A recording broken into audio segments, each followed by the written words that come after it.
To start a drawing, you draw some lines. Simple, yes? Well, actually, no. It's not just a line. What is wrong with you?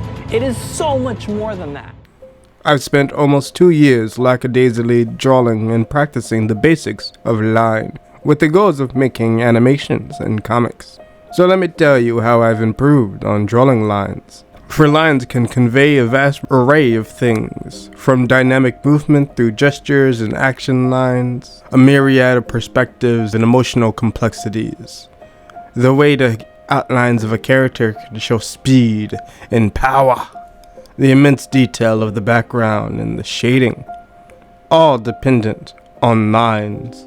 Lines have shape, edge, value, but also flow.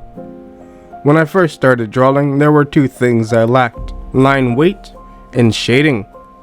Line weight refers to the line's depth, its girth, how thick it is, or how thin is it. Are the strokes bold, chaotic, or more refined? At first mine were too light, as if I were afraid to commit to the line. But that is a beginner mistake, to forget the importance of contrast.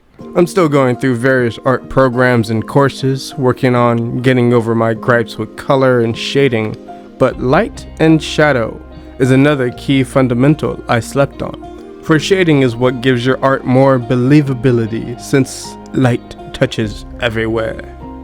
And most of my creations will be done digitally, so there's one thing one must definitely test out: brushes.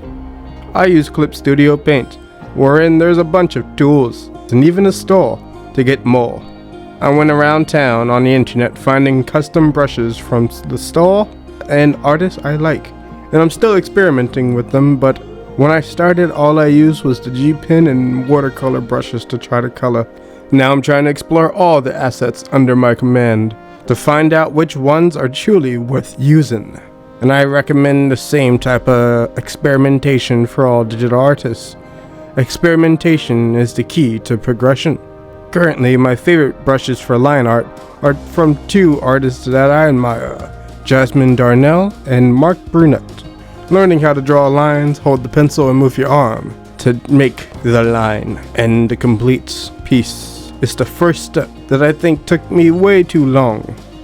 But at least I know how to make straight lines, confident strokes, and shapes, and the basics of how to create a texture. I no longer sketch so lightly it can never be seen, and though my construction isn't the cleanest, it's much more confident. And I used to draw things without any shading, but no longer.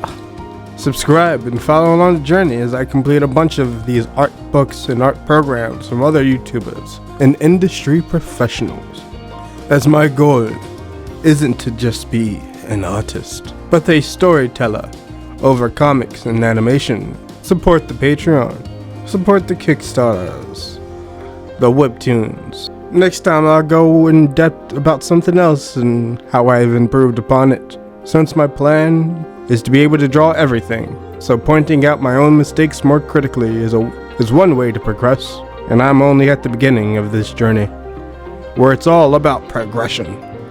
Hakuna Matata.